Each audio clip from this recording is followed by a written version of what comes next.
O convenio entre os parquistas de Carril e a empresa Cobre San Rafael levantou numerosas críticas a ambos lados da ría de Arousa.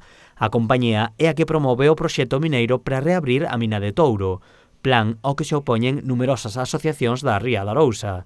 Dende parquistas defenden este convenio mediante o cal a empresa analizará as verteduras da ría. A firma deste convenio é un aproveitamento de uns medios que esta empresa está disposta, evidentemente non se nos escapa que é polo seu propio interés, pero tamén se polo seu propio interés están dispostos a gastar unha cantidad considerable en financiar todos estes estudios, non tendrán, evidentemente, nada que esconder.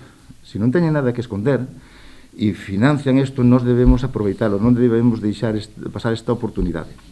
Os parquistas sinalan que a ría atravesa un dos peores momentos medioambientais da súa historia, sen ser culpa da mina xa que está pechada. Con esta análise poderás identificar os puntos de vertedura e pedir responsabilidades aos culpables. Claro, vamos a ver, se río arriba se colocan por tramos unhas estacións de recollida de muestras constante, continuamente, e mandando, tendo información en tempo real, pues cada 5 minutos, pois é evidente que se pode establecer focos, o sea, zonas onde realmente están ubicados pois as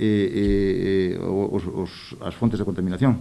Os parquistas tamén aclararon que este convenio non significa que estean a favor nin en contra da apertura da mina de Touro. O que pretendemos con todo isto é sencillamente aclarar, arroxar luz sobre o que pasa no río, e non é unha carta blanca para que cada un faga o que lle dé a gana. E referente ao da mina de Touro, en eso se cumple ca legalidade.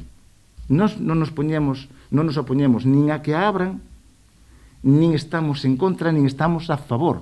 Dende a agrupación lamentan que sexan eles sós e non a plataforma en defensa da ría de Arousa a que asine este convenio. Hubiéramos deseado que fora ela e que se fixera unha comisión de seguimento con todas as partes e que sería o desexable. Pero se non pode ser, non pode ser. A pesar de que a plataforma non se sume, os parquistas defenden o seu traballo e a súa importancia para a ría de Arousa. Os traballos de análise comenzarán nos vindeiros días e o período de duración do convenio é de 3 anos.